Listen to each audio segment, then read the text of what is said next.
Hello, everybody, and welcome to another edition of the Knicks Film School Pregame Show. My name is Andrew Claudio, a.k.a. GMAC, and it's time to somewhat recap the last two games of the series. No, that's not what you do on a pregame show, but we're going to look ahead to Game 3 and however long this series potentially goes. The Knicks are up 2-0 in their best of 7 against the Philadelphia 76ers.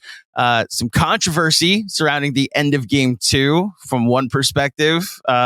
Maybe an injustice was taking place, and for the other perspective, one of the more magical moments in their franchise's history. We're going to look at both sides of the coin today and talk to someone with the Sixers perspective on what happened in Game 2 and what's happened in the first two games, and of course look ahead to what might happen in Games 3, 4, 5, and maybe even 6 and 7.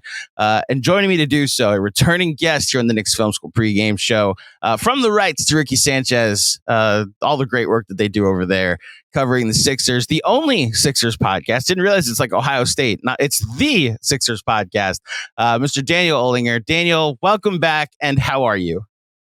Thanks for having me on, Andrew. Personally, I'm doing okay right now. Since I'm technically credentialed at these games, I shouldn't say the Sixers fan in me still burning inside from the last two games, but doing good today. How are you? I'm good. So as a credentialed person, like as someone who obviously is still part Sixers fan, part journalist here, had you been to the Garden before? Have you been to cover a Knicks Sixers game from that perspective? No, this was the first two times I was at the Garden, and can't say enough about how cool it is. It is a very cool place. It lives up to the hype in that sense. No complaints there. So with the playoff atmosphere of the Garden, was it as advertised? What you were told, how insane and how loud it could potentially be? Oh yeah, that's one of the louder arenas I've ever been in. It was pretty crazy. When at both points in the fourth quarters of both games 1 and 2, especially after DiVincenzo's shot in Game 2, but at certain points in game, I think after Hart's 4-3 in Game 1, I was up on the Sky Bridge kind of place for my media spot, and you could feel your seats they were shaking because of how much everyone was jumping up and down and just how crazy it was going. I've been in student sections before just a few years ago, but and those get crazy in a different way, but it's just the sheer number of people there and how loud it is and how crazy they're going. It really was pretty wild in there. Yeah, we talked about it a little bit on the pod the other night. The infrastructure of all these other stadiums, the old Yankee Stadium, Shea Stadium, even the old Jets and Giants Stadium, which for some reason called Giant Stadium. All these places, Nassau Coliseum for the Islanders, they had an old school infrastructure that was very compact and heightened the noise for those on the field. And these newer ballparks that have been built have made things more spacious and more convenient for the customer, but takes away 1% of maybe a little more than that of the loudness and the intense way it could feel. And the Garden's not that. Now I know they've adjusted and made renovations to the MSG, but it still has that element to it, which, as you saw on Monday night, can lead to some craziness at the end of a game.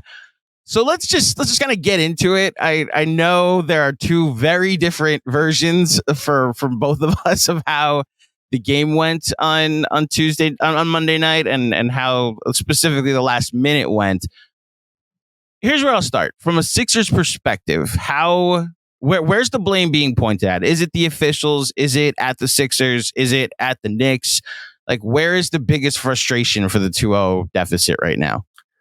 Well, I'm sure if you just I'll try and do my best to from what I've seen from general Sixers fans, not my own, try and say I would guess if you ask the average Sixers fan, they are very upset with the officials just because they feel everyone's to the last 2-minute report come out and say a foul on Brunson should have been called, a foul on Hart should have been called, Nurse should have been granted a timeout. Randomly, OG Anunoby also had a defensive 3 seconds, which that was almost mean of them to put that in there. And this was missed too. It felt because no Sixers fan was complaining about that. They're just adding things on and we also missed this. But I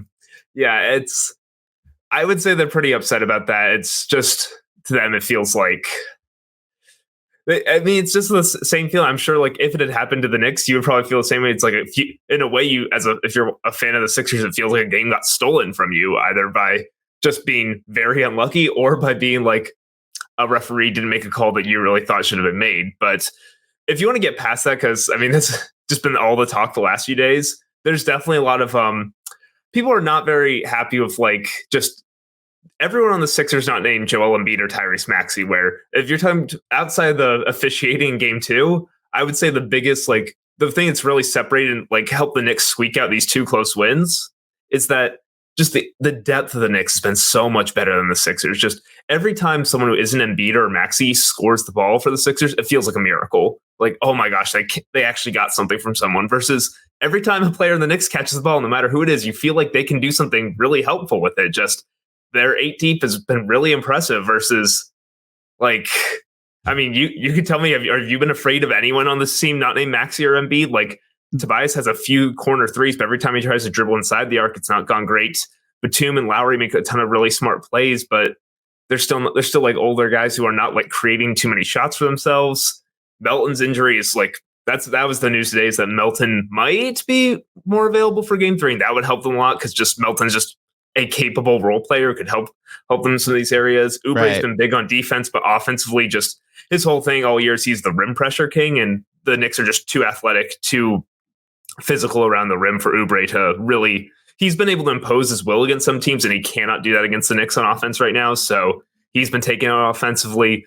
Buddy Hield's not having a good series at all. Like, it's just you run down the list of guys versus, like, I would say, like, after, if like people are going to say that the 2 stars, I know OG's never made an all-star team, but like if you just were walking this series, Julius Randle, I would say, oh, the 2 main guys on the Knicks are OG Anunoby and Jalen Brunson, right? And but like Brunson, like obviously the Sixers have done a great job like on Brunson. Their defense on Brunson has been excellent, and OG's had some moments, but not been like stellar.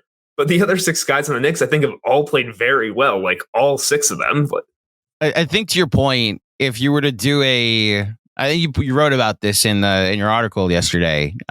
If you went and did like a draft, which Fred Katz and John Macri of Knicks Film School, they do a player impact draft ahead of every series, and like one was Brunson, but solely because we have no idea what version of Embiid was going to be. I would assume that at the end of this series, or if we had, it's not even an assumption. Obviously, if it was the MVP version of Embiid, he would go 1. But in some order, Brunson, Maxey, and Embiid would be your top 3 picks. And to your point, the next 7 players would probably be Knicks as far as who's performed in this series so far. And I think the way the Knicks have won, you're right, has been with depth. And to your question about have I been afraid of any other Sixer? Look, it has felt like, oh, good, Tobias is shooting. Oh, good, Kelly Oubre is shooting. We're not dealing with a Maxey 1-5 pick and roll. The last 6 years when Tobias is shooting, the Sixers feeling is, oh no, Tobias is shooting. Right, usually, so it's the exact inverse. So I will say there is, at least from my perspective, a respect and a fear of Kyle Lowry because of what he did in the Heat series last year against the Knicks, where it was just so clearly a veteran that was making winning plays. The strips of Josh Hart's that he's made a second year in a row in the playoffs. He's a smart player that seems to always make the play that you're like, oh, this fast break got broken up. Oh, he drew a charge. You know, I recognize he's not shooting the ball outside of a really important stretch in the third quarter on Saturday. I'm just always going to respect what Kyle Lowry could potentially do. We'll see what his injury status is, I guess, for game 3. But you're right. The way the Knicks have won, and I think the craziest part for Knicks fans is if you told someone that Jalen Brunson would be 16 for 55 through 2 games and they'd be up 2-0, we'd be like, so did they hit 43s in both games? And it leads to the craziness at the end of game 2, obviously having something to do with it. So let's talk about the officials for a second, because I'm generally someone that doesn't allow the officials to fully frustrate me. I'm gonna tell you a quick story, and this is gonna help your perspective on like how mad Sixers fans are about the officials. I get it, but my dad, who wore many hats, he's a pastor. He works in IT. He also, for the majority of my teen years, was a high school umpire for baseball. And he like did Little League too, and it was like a really easy way to make like extra cash like on the weekends. And it's like, yeah, I'll do a doubleheader, get $150. Why not? And when I graduated high school after playing baseball for a ton of years, and my dad saying hi to every umpire, I was like, let me go ahead and go see if this could be my summer job. Like, I like the game. I'm not going to play it seriously in college or anything. So let me go to umpire school, right? So day one of umpire training, the orientation, I sit in class, and the head of the union comes in and is like, welcome everybody to your first day. Quick question before we get started for everybody. What is the definition of the strike zone? Can anybody give me a definition of the strike zone? And I played baseball my whole life, watched it for all my life. I'd raise my hand and I say, I give an answer. And I go from right below the armpits to right above the knees and probably the width of the plate with a millimeter or two off the edges. He goes, it's a very good answer, Mr. Claudio. You're completely wrong. Please sit down. I was like, okay, I thought that's the definition. I'm about to learn something. He goes, gentlemen, the definition of the strike zone is whatever the umpire says it is. Welcome to day one. And that so clearly crystallized both the issue with officiating and the judgment calls that we give the power to officials, and why there's always a frustration. It's not a foul unless the ref calls it. It's not a timeout unless the ref calls it. Now, this last 2-minute report, which helps nobody, now adds some accountability to 2 minutes of a 48-minute game that, okay, in hindsight, with the benefit of screenshots on Twitter, we have the ability to say, yes, that was a correct call. That was an incorrect call. But in reality, like, if you're looking at the margins, yes, that's a frustration.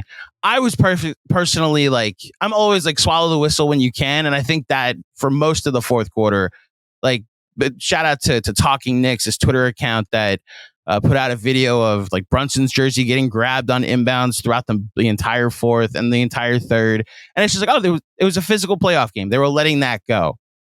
Where I have empathy is the timeout. Clearly there was supposed to be a timeout called and they didn't call it. And that's why I completely understand where Sixers fans are coming from. And where I want to go with my next question. The article that you wrote for the Right to 60 Ricky Sanchez newsletter about the pain of being a Sixers fan, like the two moments that this has been compared to from the Knicks side is, I know you're somewhat young, but I'm sure you know about the Larry Johnson 4-point play and the Reggie Miller 8 points in 8.9 seconds.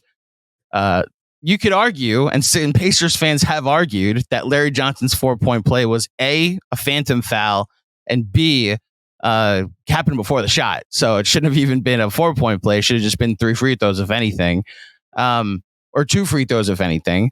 And then the Reggie Miller, the second of his threes in that barrage where he tied the game and then took the lead, the second of his shots, he pushed Greg Anthony to the ground, and he acknowledged that in his Hall of Fame speech. So there were questionable non-calls by the officials or calls by the officials in those moments.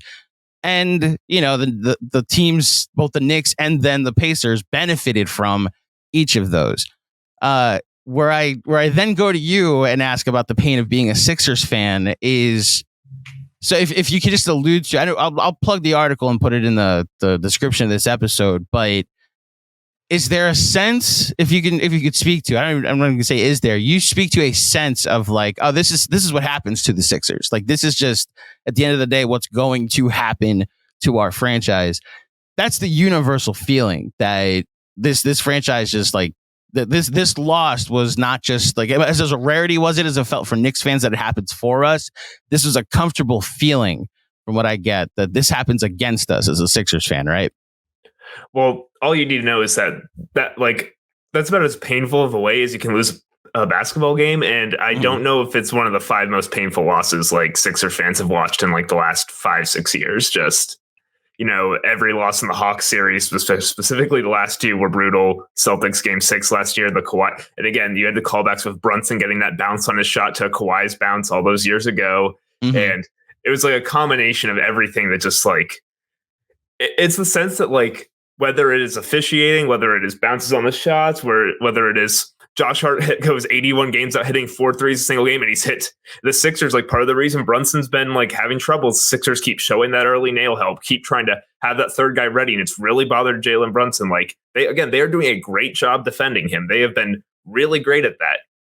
And the whole thing was like, okay, as long as Josh Hart doesn't like suddenly revert to being a good shooter again, we'll be fine. And that's exactly what's happened for pretty much both first 2 games of the series. He stepped up and hit all those shots. So it's just the feeling that whatever 50-50 or 70-30, whatever, however you want to split the percentages thing that you would need, any break that could happen for either team is for 7 years. Not a single one of them goes the Sixers' way. It's the bounce will go the other team's way. The random role player getting hot never happens for the Sixers. So that's why the Batum thing felt a little weird that it actually did kind of happen for them once. Just the random role player will not get hot for them. He'll get hot for the other team. If there's a controversial call, it'll probably go the other team's way. If it's, whatever, if especially injuries, like heck, you just saw, I'm sure you've seen it, like Embiid already at his knee. He basically can't really, by the time he gets the second half, he can't really jump as much anymore. He's just, he's still, I still think he's been the best player on the court through the first 2 games. He's still that amazing. But even then, better than Maxey? Sorry to interrupt. Better than Maxey? I think better just because you could see it in game 1. Their 4 other perimeter players don't make sense when Embiid's not on the court to get them right. They have those, he has all those hockey assists or sequences where they get advantages because Embiid just being himself, getting doubled, drawing attention. The reason Maxey hits that 3 to put them up 4 is that Josh Hart's worried after the fake DHO that Embiid's going to turn back. He stunts for him. Embiid makes a great pass right back out to Maxey. I just think Embiid, as great. Maxey's been, again, I would say this is why it's so frustrating for the Sixers fans is I think if you're just doing the performance in the first 2 games of the 10 best players in the series, 1 and 2 might be Embiid and Maxey, but then 3 through 10 are the 8 players on the Knicks, which is it was kind of outweighed that, but and I still think Embiid, even with 1 knee and apparently 1 eye, because he I'm sure you've seen what is that? So it's when he got hit. Was it Oubre or Batum that hit him in game 1? And it's just been a thing since then, right? I think it was Oubre. And after the first quarter of game 1, he very clearly was grabbing his eyes. He went to the locker room, came back out. He was wearing white sunglasses in the locker room after game 1, wearing sunglasses before game 2. He was trying to people made fun of it, but really it seemed like Embiid when he was in the locker room after game 2 was trying to, because didn't want to look into the light of, the TV, when they're doing the TV, had the bright lights there. He wanted to keep his eyes out of that. And after that, he was wearing black sunglasses again. He put them on as soon as all the interviews were over. So he basically has 1 healthy knee, 1 healthy eye. He is trying very hard to get through the series. He had that incredible dunk in game 1 where basically we're just learning more about how he's basically now, he's a little worried whenever he feels it pop a little bit. Oh, did I do it again? Is my knee okay? He needs to go get it checked. So there could happen again in any of these series, happened in the Magic game in the regular season where that knee is 100% not okay. There's still some problems with it. And yeah, I'm just starting to rant about all the. No, I hear you. It's part of the story, as you said, the Sixer pain that we can't get a one healthy Embiid run. Yeah, the only time they ever did was the 2020 bubble season where Ben Simmons was already hurt and that team had the worst vibes ever. Did not fit at all. And I think a good comparison is the way they're a better team than the Sixers were in 2018. This Knicks team, it's how Sixers fans I think felt when their very first Embiid playoff team beat the Heat in 5, a bad Heat team, then play the Celtics and blew some games there. And then we're competing against the 2019 Raptors. And obviously the bounce started to change things, but it was that early stage of wow, this team's going to be competing for years. This is so much fun. It was kind of the starting to believe phase.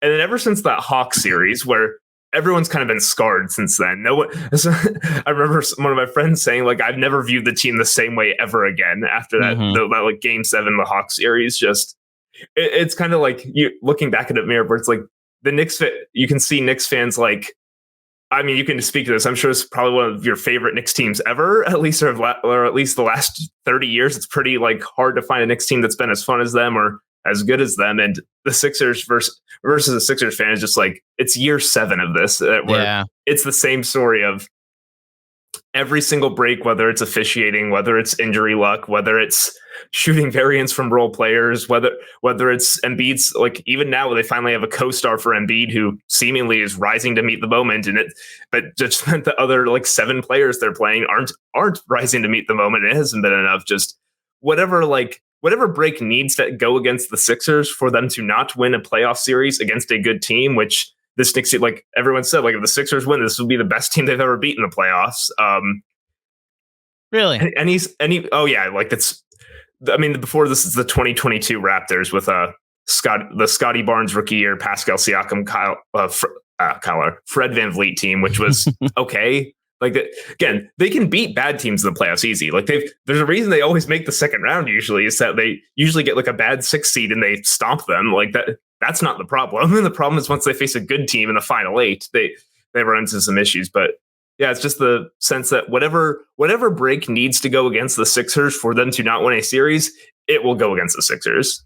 What's interesting about that is, look, I went into the series, like I was able to garner obviously some hatred for the Miami Heat last year because of how much I hate the Miami Heat. The Cavs, it took a game or two, but like I respected them. But then, the Cavs Twitter of it all, I was able to, New York, Cleveland with the Yankees and the Guardians. That was a thing. But like you have to kind of generate naturally some hatred for an opponent when you don't have a long playoff history against them.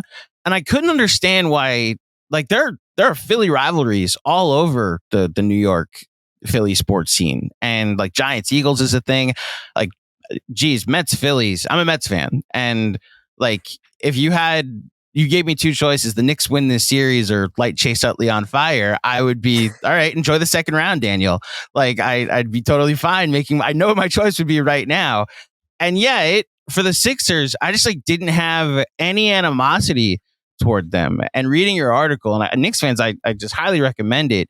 It's because it feels like the Knicks and Sixers are somewhat kindred spirits. Like we feel that the bounce never goes our way, that the loss will always. It's the thing that if you ask Knicks and Sixers fans both on the street who they hate the most, I'm sure they'd say like the Celtics. Like there's also helps that there's a shared enemy of like, okay, all the history of the Sixers, like for 60 years, Sixers and Knicks have had good teams. They've rarely been good at the same time. They've also had stretches of utter incompetence for several years versus the Celtics, who seemingly everything that needs to, maybe less of the last decade, but for a long time, it felt like, man, every single thing that needs to go the Celtics' way will go their way. Well, to your point, there's also a Boston aspect of it too, where there's New York and Philly, Boston rivalries. But to the even larger point, we've come out on the wrong end of that side of the rivalry as well. Obviously the Knicks Celtics really is like a couple really good Larry Bird, Bernard King series in the 80s, but like Larry Bird won all of those. And then you get to since then, and there's a 2-7 in which the Celtics won in 2011 over the Knicks in a sweep. And then there's a 2-7 in which the Knicks won over the Celtics in 2013. And since then, there's really nothing close. And with the Sixers, it's interesting to hear you say like every bounce is going to go the other team's way. And that's, I think, what has given a lot of Knicks fans pause this year, that they've created their own luck all season long. And, it's why I don't know if you're a Nova fan or not, but this championship and winning DNA that Brunson and Hart and DiVincenzo and just that whole identity that's been brought here with like, what do you mean you're cursed? We went to Villanova. We have 2 championships. Like, what are you talking about? Like, there's a Knicks PTSD. I don't have PTSD. Like I expect to come out on top and for breaks to go my way. And it's kind of redefined the franchise. Look, I think that's why I hear, and one thing I'm really good at is empathy, and I hear what Sixers fans have been saying over the last couple of days. Look, I think this Knicks team has continued all season. Like, to your point, the role players performing out of nowhere. Every single time I'm like, oh, okay, here's the losing streak that sends them to the play-in. Josh Hart has a big game and plays 48 minutes against the Cavs. And I know I just mentioned something else he did in game 2. DiVincenzo will hit 8 threes in a game, a Deuce McBride game, and like either Hartenstein will have a game. We had Precious Achiuwa in our starting 5 for the majority of the season for after Randle went out, right? And it just seems like there's always going to be an opportunity to make a play that, it can potentially after an opportunity, because you do need some luck. You did get the benefit of a home whistle, and then you had to go take advantage of said opportunity. And this team has continued to do that. Before we get into like some specifics, and I know we're like 25 minutes in still talking about the general vibes of the series, just like that anxiety that could potentially exist in game 3. Like if they're down, like say Brunson decides he's going to start making some shots in this series. Like he's made difficult shots all year. I agree with you that the Sixers have done a good job on him, but there are some shots he's just flat out missing that he's normally made this year. Like if what's the building going to be like on Thursday night? Is there going to be an anxious feeling, especially if the Knicks get off to an early lead? Like you mentioned the Batum game, like the Sixers were getting booed in the third quarter of that game. And I understood the frustration of where Sixers fans were coming from. How do you anticipate the building being on Thursday night?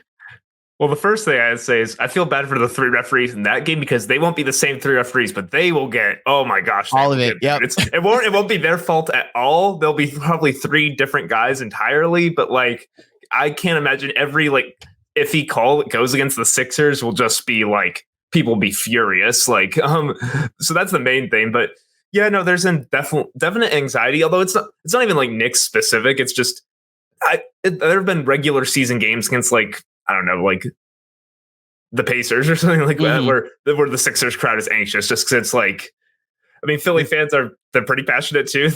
They're always worried about bad things happening, and especially with the Sixers team. And yeah, if they can't hit, if they go start like 0 for 12 from 3, like they kind of did in that Heat play-in game, I'm sure like the crowd will just less even like booing, like especially at a playoff game, it might be less booing. Like I look back to game 6 against the Celtics last year. It wasn't like they were getting booed in the fourth quarter. It was just like this groaning or like sense of like existential dread in the air where it's like, well, here comes the run where,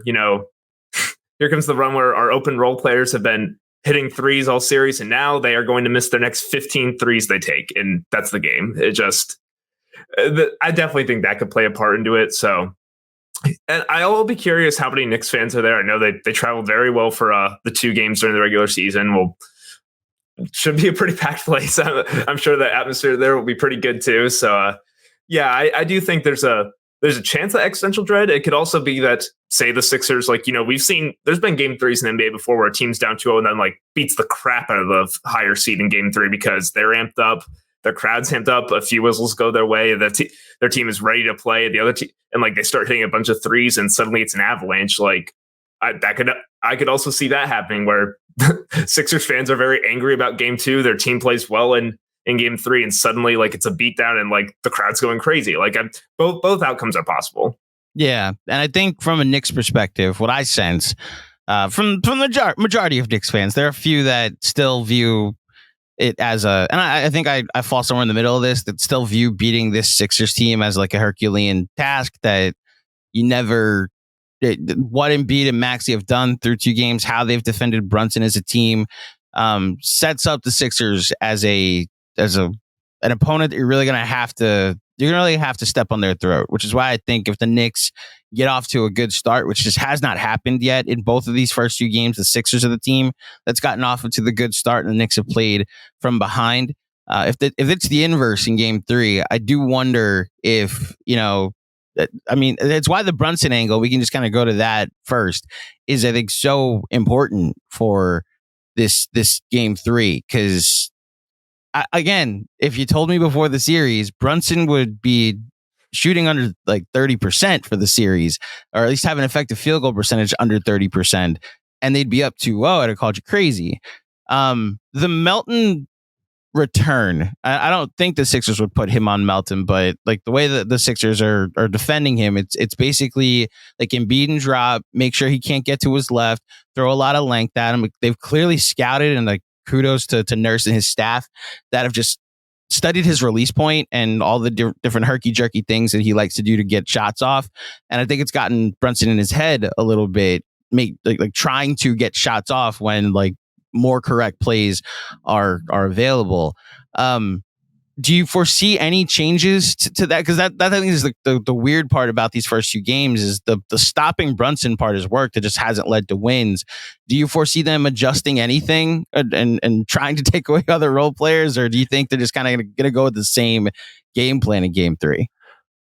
I would lean there'll definitely there's new wrinkles to every series. Like it's just an example. Like last night, like the Pacers beat Bucks in Game 2 because part of the thing was they had like all 3 guards pressing full court. They didn't want the Bucks getting easy transition offense. Like there'll always be new little wrinkles added to each defense, to each game plan. I'm sure Tibbs will have some too. Like, so I'm sure there'll be some new plans, but I think generally speaking, like keeping Tobias, Oubre, Batum on him, having some taller guys, like telling them like, hey, like Embiid is back there. Like it's okay to like kind of play up on him and force him a little more towards the rim because we trust that Embiid's waiting for him there. So I generally think like the basic bones of the plan will still be intact, like until like unless Brunson starts shredding them, like I doubt they're going to change much. It's worked really well through the first few games. The big problem is again still just finishing possessions of rebounds and hoping that Josh Hart stops making every 3 he takes. But yeah, although you could even see like it's less even in the strategic planning of it, but there was a few plays in the second half where again they're leaving Hart open for a while, and then Kyle Lowry does a late closeout at him. And even then, like Hart blew by him, and I think then they kicked out to a pass that got an open 3 and hit it. Just is general reaction of a player, general human reaction that when a guy is hit 4 threes, you're still going to close out on him a little bit again because, I mean, he hit the last 4 open ones he took. He might hit the 5th one. You really don't want that. So I do think that Hart is at least made to the point where now the Sixers have to think when he catches the ball versus like, you know, when they gotten back in the game in Game 1. Through that third quarter with Embiid guarding Josh Hart for a lot of it, like, and he just wasn't shooting. They were kind of like feeling pretty good about it. And now that Hart's made enough that he's going to make them think, it's kind of put more impetus on the Sixers to try and like make that a cat and mouse game and just ignore him flat out. So, and I mean, that's been huge for the Knicks, but yeah, I think we'll see a lot of the same plan. Melton, you're right that I would doubt how iffy Melton's back has been all season. And it's been a huge blow to the Sixers because he's like, it's a quality starter for them. He's probably their 5th best player this year. Just really good player. He definitely won't start, I'm guessing. He has been out for way too long for that. And I don't think they want him on Brunson I think they like having extra size. Like Melton's not that tall. He has long arms, but not very tall.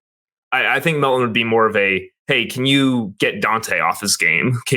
And like Melton's a pretty good rebounder. Like, can you keep Dante like away from loose balls and stuff like that? And then mainly, more importantly on offense, it's just Melton's trustworthy to hit an open 3. And that will help them a lot. Yeah, especially look the Buddy Hield thing. I expected better as an opponent. Like he's hit a ton of threes against the Knicks and Pacers matchups in the past, and I believe in one of the games against the Knicks there was also the 79-73 game. I know nobody really scored a ton that night, but every time both Oubre and Buddy Hield were open, it was like, oh, this is something I am afraid of. And yeah, that's just not, I think that's what's made the Brunson performance so frustrating. Like there are Brunson one-on-one performances against Hield that you would assume he'd cook, that the shots aren't falling at the moment. I mean, you're more in tune with the team than you are necessarily the fan base. So, I mean, your projection is probably more accurate than your want or what you think the fan base desire is. But is there any type of rotation change? I know I've tuned into both post game shows, all 3 post game shows with Spike and Mike, and heard the outcries for Ricky Council. Do you foresee the Sixers doing anything to potentially mix things up?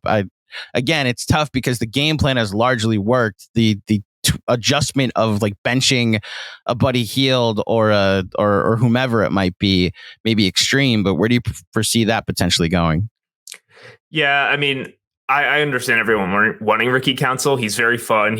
One of his big things, he grabs a ton of rebounds. He's an awesome athlete. So thinking he could help there, like Ricky's he's a weird player, but he's like shot out of a cannon when he attacks the rim. Just really a physical guy, but given he's a rookie who's not great at passing and not great at shooting, I don't know if Nurse is going to trust him. The more realistic one that he had said he was going to play him in Game 2, but didn't. But you saw him a little in Game 1 was campaign, just because they're basically Maxey and Lowry look like the only people who can dribble a basketball out there for them. Everyone else, the Knicks have so many guys who can handle the ball a little bit. Obviously Brunson, Hart can push in transition really well. Dante can at least like control the ball for you. Deuce McBride has blown past some guys in isolation several times. Bogdanovich has been a trusty ball handler for like most of his career. So at least campaign, they're like, well, Cam won't lose the ball if we ask him to dribble. Like he can handle a little bit of pressure. And we talk about Buddy. It's just Dante DiVincenzo is so much more athletic than him.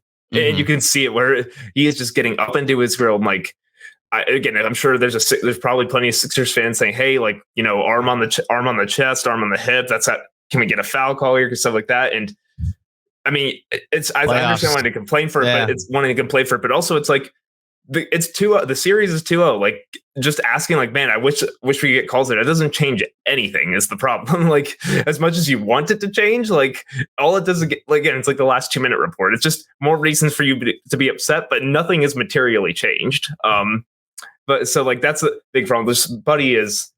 It's the weird thing where most shooters are scalable, where you can kind of, or I guess like you can put them in different situations. It's like, oh, this fits with everything because shooting, like what does shooting not fit with? But Buddy is a little too small and a little too unathletic to the point where you really have to use him in specific ways. Like the Pacers always had him screen for Tyrese Halliburton, just left and right. And with Halliburton's passing and the way that team played 5 out, just it really fit well, made him a dangerous offensive weapon. The Sixers they've tried to use Buddy some, like they just don't he is not good enough to justify using him in actions where Embiid is not being used really.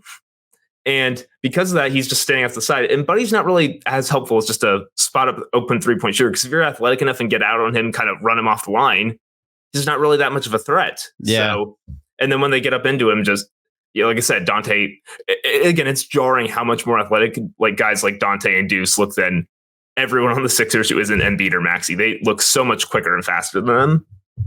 Well, I think that's where Josh Hart's taking advantage of the spacing that he's been provided, where if you're going to leave him wide open, even if you do, like you said, bring that help on Brunson, I don't have the sounder that usually plays on the right Sirki Sanchez, but when you're bringing the help to stop Brunson, like Hart is using that runway to crash the boards as a result. I think the interesting thing from a Knicks perspective is you mentioned the athleticism that they have and how they've gotten out in transition. Their half-court offense has not been great in this series so far, but they've been able to still make it effective, even if it's not efficient because of the rebounding edge that they, specifically game 1 that they have. The interesting thing is if the half-court offense suddenly becomes more efficient because Brunson is hitting shots, what's the Sixers counter? Now we'll see if that happens in game 3. The role player of it all that I'd like to ask you about, the Knicks are really Brunson and seven role players in this rotation, but you could argue there's some seven really good role players, really elite role players, which is why I think. Go ahead. I was just going to say, I think because I hadn't seen him in so long, I've forgotten how big the jump is from not having Precious in the rotation to putting Mitch Rob back in there. Like, yeah. Between Mitch Rob and Hartenstein, it's just 2 really nice centers to have. Like, I just think about this Knicks roster construction where how many of these little moves in the margins they've hit on. Obviously, the Brunson signing is going to go down. It's like one of the better moves ever made. But like the Clippers choosing to sign John Wall and after that one season instead of keeping Hartenstein, it's like an all-time bad move. And the Knicks took advantage. Mitch Rob's developed into like he's like, I mean, Embiid, he's not as athletic as Embiid, but he like really does like give him some problems, just like how much he can get up and how strong he is. Like neither him or Hartenstein can get bullied by Embiid. Embiid can score on anyone. He still does score on them, but Embiid like can sometimes just absolutely punk guys, and he can't absolutely punk either of them. They really make him work for it. And then you obviously have Deuce, who is just like electric little guy out there just doing everything. Dante, there really does need to be more talked about how Dante's shot was fixed in Golden State and it changed everything. Mm-hmm. And obviously Josh Hart, who one of the most the Josh Hart trade a year ago, which is one of the most fascinating cases of, he looked awful in Portland. Just, it was hard to watch, would not shoot. It was like the worst player on the court for them at times. And just such a great example of some guys who can add like infinite amounts of value to winning teams, but nothing to losing teams. Like all the things Josh Hart is good at do not matter on losing teams, but they matter so much for good teams. And the Knicks the Knicks front office correctly identified, like, hey, this guy is being completely wasted by the situation in Portland where all the stuff he's good at, he can't contribute it there. Let's bring him to the situation where we scale his role down to a specific thing where he will be the perfect guy. Like, he is good at these things and we need these things. And yeah, I mean, it's just a barrage of role players who all seemingly have something they can do, and they're all doing it really well. Well, you didn't even mention Anunoby, which is the one thing they've had to splurge on is OG Anunoby, and trading to important young pieces. And RJ by the end of it was more of a salary dump, but then like you've seen what he's become, like clearly not a broken and finished product like he's what he's been in Toronto. And then what quickly and people project he could potentially be, trading both of those guys for Anunoby, who I got to be honest, like other than some. He hasn't really stopped Maxey. I thought he was good in the second half in game 2, but like there's an outcry, and I think I'm in this camp from some Knicks fans that would like to see Dante guard Maxey, and he's not going to stop him. But even once Maxey turns the corner, you have pick a center and Anunoby waiting for him and help. And then if you're penetrating and then kicking out to open Tobias Harris, go right ahead and shoot. Go right ahead, Kelly Oubre, and shoot. That I think is the good thing about the Knicks this year is that they have, the offensive side. They obviously need to get Brunson going, but they have options from just about every different place to beat you in different ways. I was gonna say though, I do think what should be taken into account is how much energy OG has to expend guarding Maxey. Maxey runs around like a maniac out there. Of anyone on the Sixers, like they're not the most movement heavy team, but Maxey just. Both the speed at which he does things and how he'll screen off ball, he'll move. Like you have to be ready at all times for Maxey to become flying at you. He takes a lot out of you as a defender.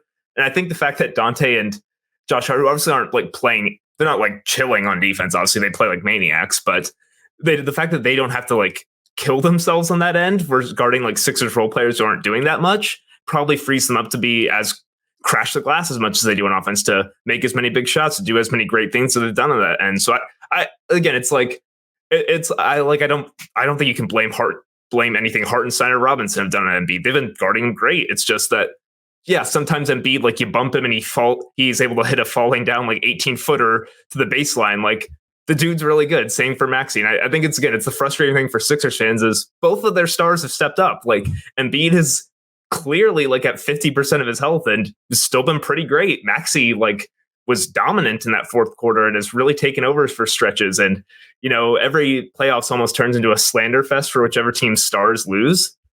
And I think that's almost Sixers fans like, the series isn't over. Like it's clear. Like, I mean, of the teams that are down 2-0, the Sixers probably have the best chance of it just because the fact that they're clearly like, these are pretty evenly matched teams. And the two close games, the Knicks have pulled it out both times.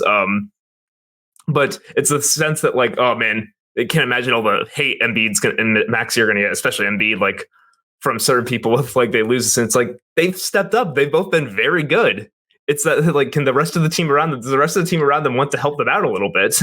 I think the Embiid part of it from a Knicks fan and a Knicks perspective, like he does have a 43 effective field goal percentage. Style points are for the regular season, so you don't like say he's been bad. And look, they've made him work for everything, and I think they've guarded this version of Embiid as best as you possibly could in this series, and in second halves has just made him more of a perimeter player. Like he was getting to the rim, he's getting to the line, which you expected in a series that Embiid's going to get like at least 10, 11 free throws in a series.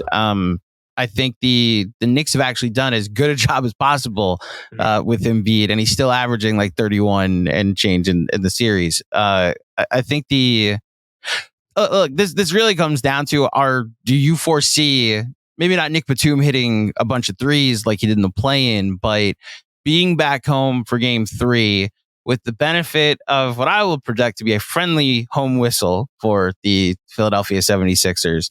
Can you imagine if like there's another, like say the exact same situation plays out in game 2, game 3? I don't like those refs might need there has to be security.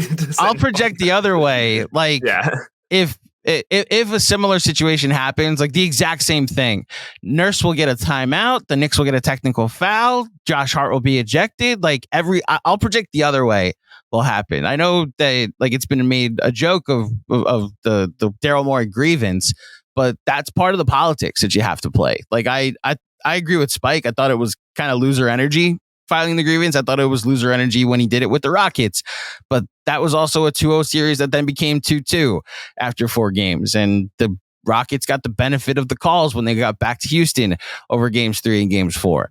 So you look ahead to game 3. I'm not going to say the Knicks can't win. I think they can win just about every game. That's what the season has been for them, is they're just never out of a game, regardless of the talent discrepancy that might exist.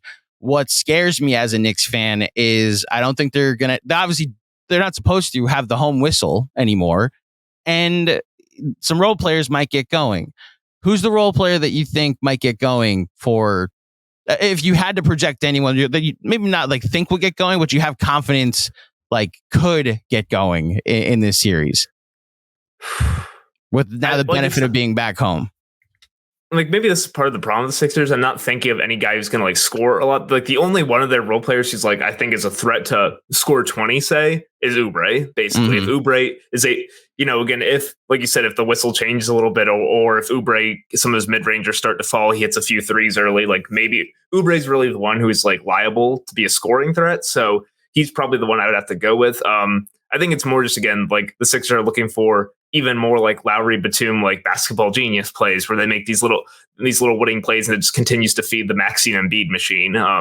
I'm guessing that's what the hope is. I don't think any Sixers fan is counting on Tobias Harris to like hit a bunch of threes or mid-range shots or for Buddy Hield to break out of the funk he's in. Like I don't think that's much of the hope. It's probably again Oubre's their most liable like scoring threat probably of the guys not named Maxey and Embiid. And I think it's just again, it's probably even more like, I think it's even more just like on some of those, like with the energy that hopefully is in the building for the Sixers at home, that like a few of those hustle plays, or maybe not even hustle plays, like a few of those huge moments from Knicks role players like Bojan hitting back-to-back threes, Deuce's like self-created buckets, Hart's 3-point barrage. Like I think it's the hope that those things that like completely swing momentum where it looks like the Sixers have a lead and it's gone in an instant, that those won't happen as much on the road. I think is what if I just had to guess what the hope is of most people watching this as a Sixers fan.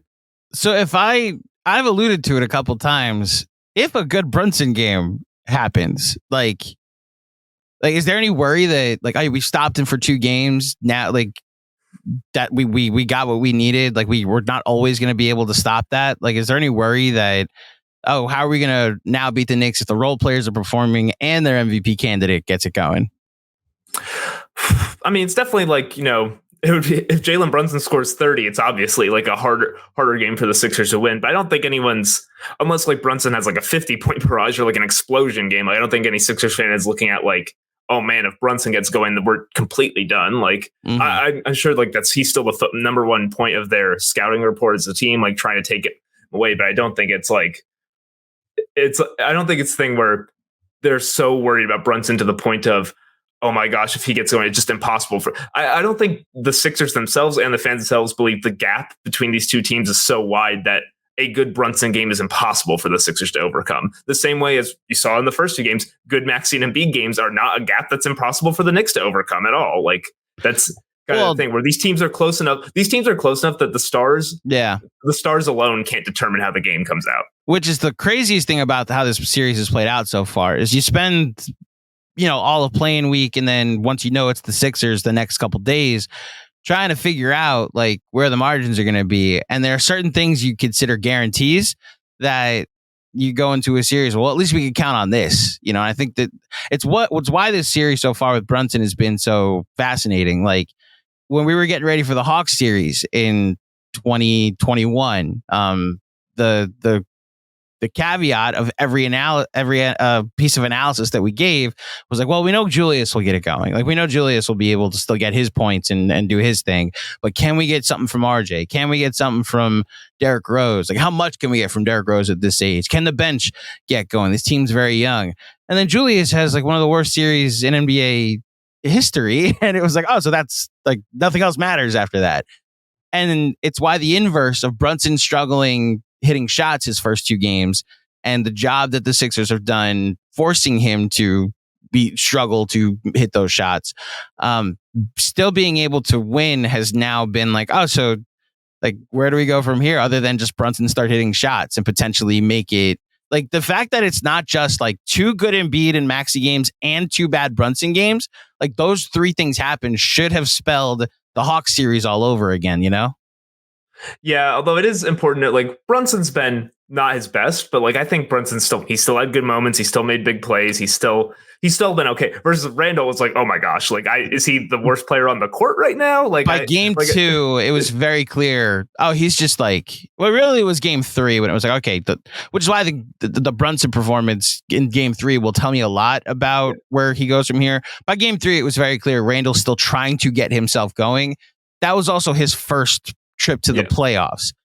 Brunson's had playoff success before that we're hoping he can dip back into, and that's why he has a blank slate like with Knicks fans forever. Like not a single Knicks fan is like, oh, this guy's trash.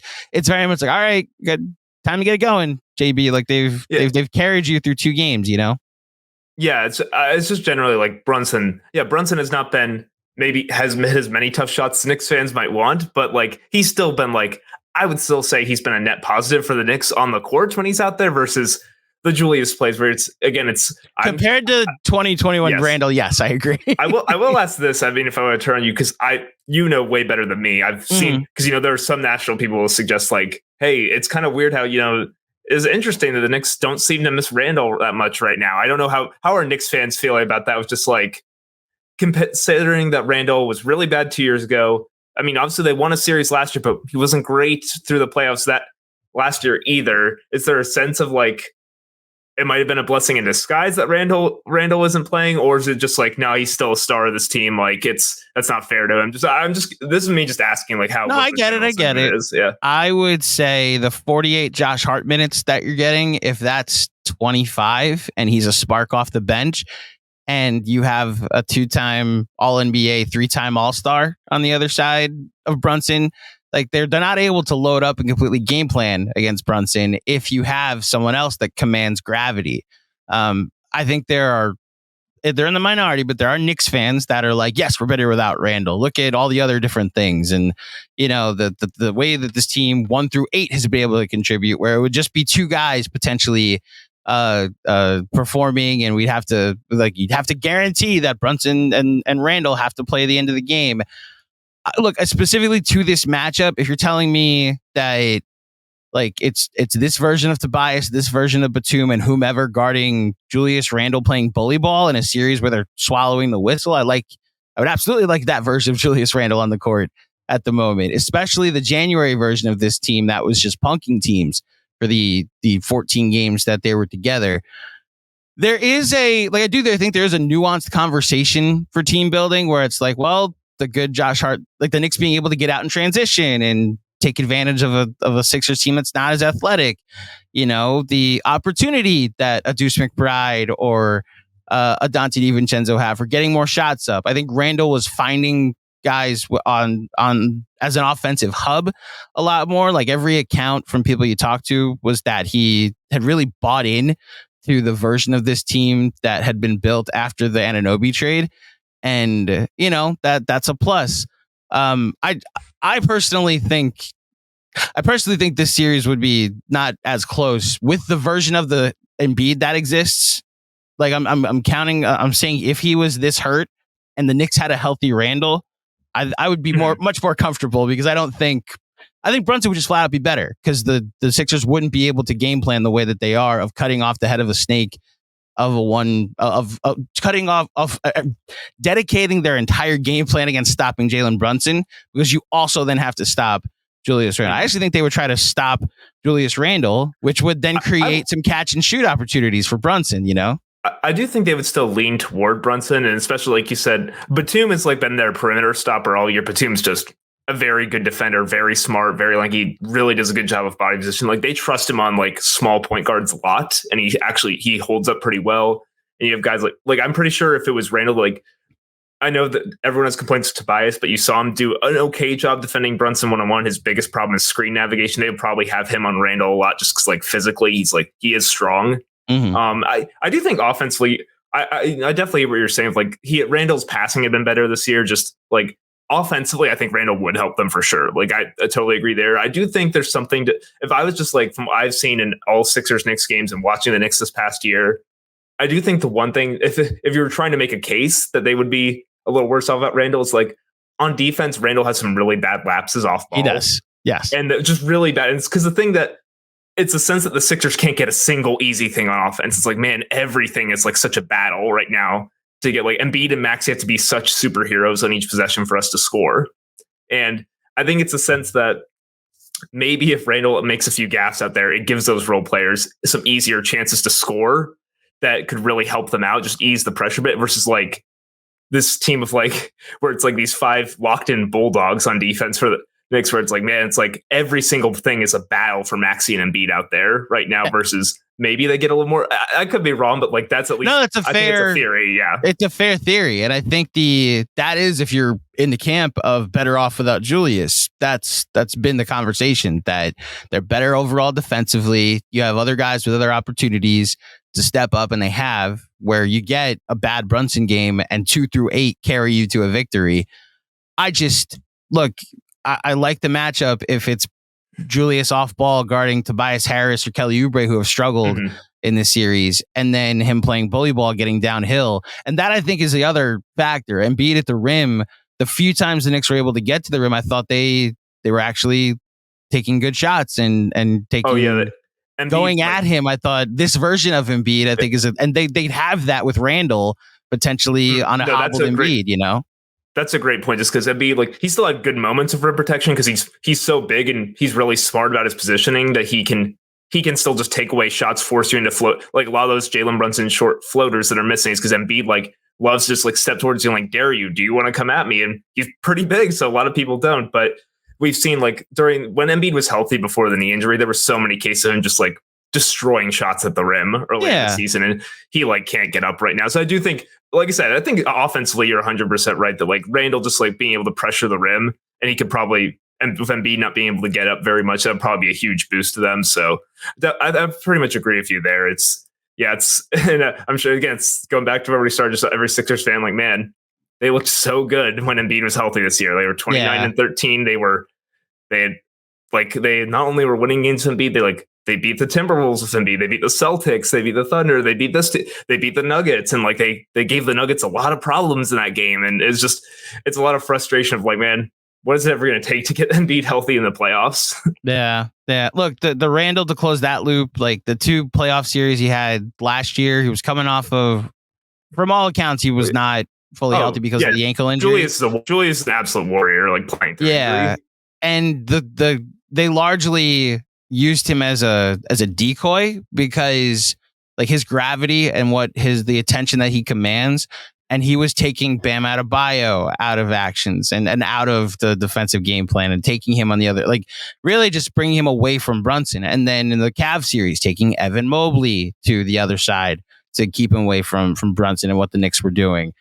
And you know, that matters. And in a series like this, if he's healthy and maybe he's taking Embiid further out, I trust his passing enough that Brunson would, I mean, we talk a lot in Knicks world about like surrounding Brunson with shooting and spacing. There's been a movement that Josh Hart needs to sit because they want to surround him with shooting. I understand it I think Josh Hart has been great. Like in this, like so have I. But I understand like put someone out there that can actually spread the floor that makes the Sixers honor him. I also think Brunson's just flat out losing one-on-one matchup. So even the help that's being brought, like sometimes when it's not, he's still losing the matchup.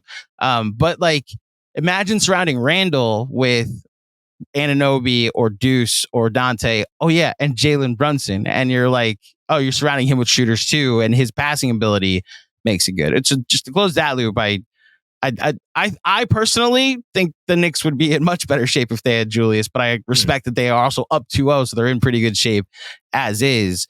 To wrap things up here, going into Game 3.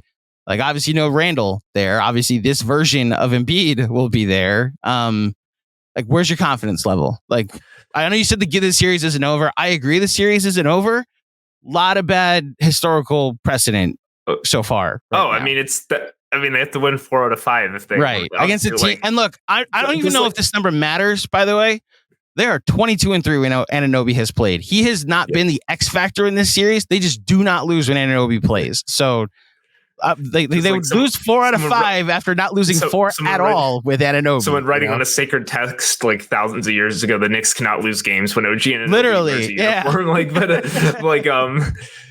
like I would say.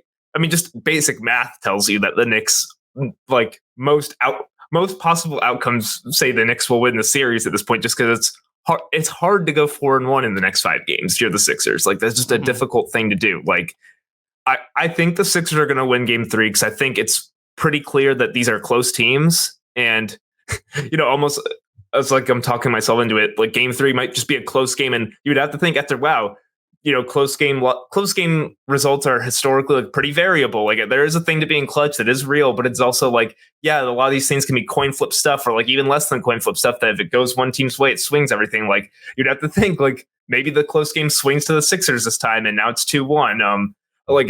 So I think they're going to win Game 3, but it's certainly possible the Knicks can take it. Like, if you told me like what's the most realistic outcome for the series the rest of the way, it's probably, I would say, like Knicks in 6 or Knicks in 7. Like, but also I definitely don't want to say like it's impossible. Like, if you told me the Sixers win in 6 or 7, I'm also like, okay, I see how that happens too. Like, the Sixers take care of things at home, and they almost stole 2 games at the Garden. If they steal Game 5, then especially if you steal Game 5, you feel like there's a ton of momentum and stuff like that. But it's like the thing. Like, I don't think the Knicks are gonna sweep them. I would be shocked if the Sixers don't come out and win at least one of these next 2 games. And obviously that would be a lot to Game 5, but I do think the Knicks are obviously in a really great position here, but my guess is that the Sixers win Game 3, but I guess we'll just have to find out. You made the point about that Celtics series from 2018. Yeah. That's potentially how this feels. Those were close games in the fourth quarter, all 5 games. And, you called it the confetti game in your newsletter, where they dropped confetti after. Who was the shooter that made the 3? Marco Bellinelli. Bellinelli hit the 3 and it didn't count, right? It was they were down to the play. Like, it looked like the refs called it a 2, but it looked like his foot was behind the line. His foot was just barely on the 3-point line in the corner in front of the Sixers bench. And the people at the table thought it was a 3 to beat the buzzer. So they hit the buzzer, sent out the confetti. The Sixers won. Game went to overtime, and they lost in overtime. So we have a confetti game in Knicks history. Again, we're kindred spirits here, the Knicks and the Sixers. 2012, first round, Knicks play the Miami Heat, the team that eventually won the title with LeBron, Wade, and Chris Bosh. Down 3-0 in the series. Carmelo Anthony goes off for 42 points in Game 4. They survive and win by 4 points, and the Garden drops confetti from the ceiling for their first playoff win since 2000. And it's known as the confetti game because, this is embarrassing. Like, we're dropping a confetti for one playoff win in a 3-0 series to avoid being swept.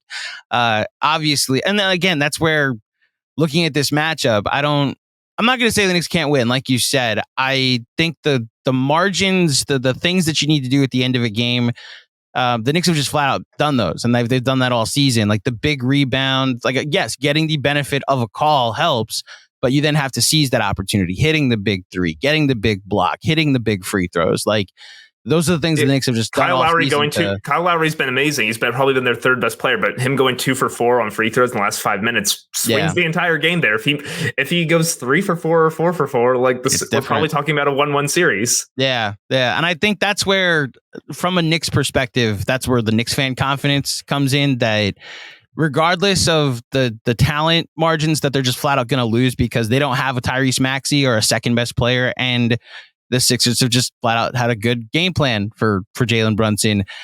The winning plays at the end of games, they're confident they're going to make. And who knows, maybe Jalen Brunson shoots 50% in this game. Then maybe he doesn't have to take 30 shots in this game to get things going. But you're right. I think the Sixers are absolutely not dead yet. I thought it was telling. We're talking about the anxiety of what the building might be like for fans.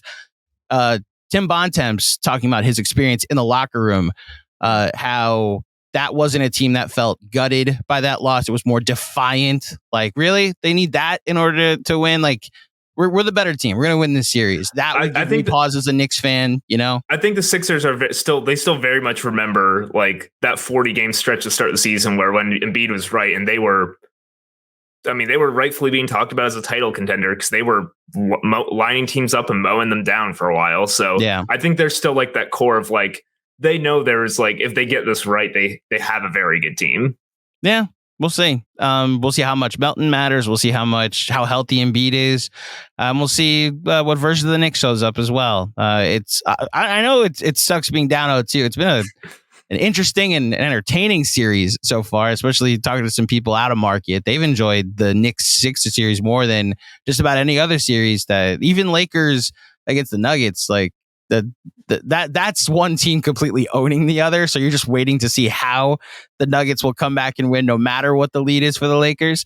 But you know, I hope the Sixer fans. I know losing isn't fun, but are able to somewhat enjoy what this playoff series has been. Probably not at all. They're down 0-2. Well, I think I say this from my high horse of up 2-0. I'm sorry.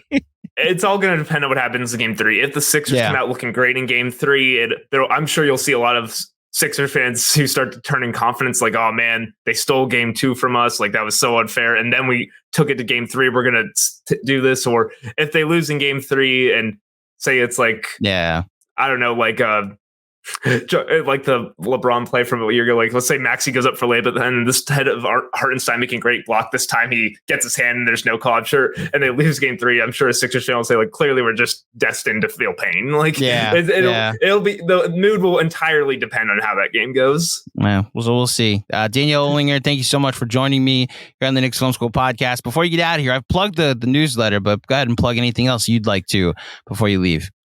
Yeah, thanks so much for having me on, Andrew. You can follow me, as it says there, on @Dan_Olinger on Twitter. We'll be posting about the games, certain things, like whether it's X's and O's, whether it's just general anxiety from watching the Sixers, anything like that. And follow the Writes Ricky Sanchez Substack, and you can get anything I write, anything AU writes, anything Mike O'Connor writes. Spike and Mike and Alonzo are always writing in their newsletter too.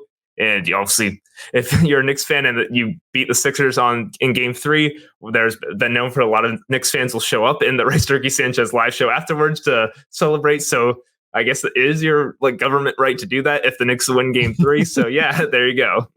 There you go. Thank you, Daniel, again for joining me. I thought this was look, I know sports pain. I don't know Sixers pain. I do know sports pain. And, we'll see how the rest of the series plays out. Thank you for joining me. Good luck in the rest of the series with your coverage. And thank you to Knicks fans for joining me for another edition of the Knicks Film School pregame show.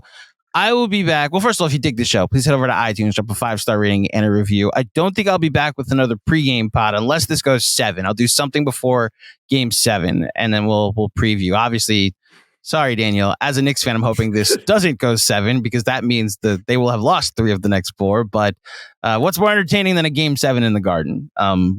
We might be singing 2 completely different tunes if I have to live through 3 of the next 4. The Sixers having lost 3 game 7s in 5 years, I don't know if a Sixers fan Hart can take a 4th one. So well, then I hope the Knicks oblige the Sixers fans' hearts and don't allow there to be another game 7. We'll see what happens. But that's the plan going forward, Knicks fans. I'll be back before game 7 if there is one. But until next time, thank you for listening. Thank you for watching. Enjoy the game tonight, and I'll speak with you soon. Peace.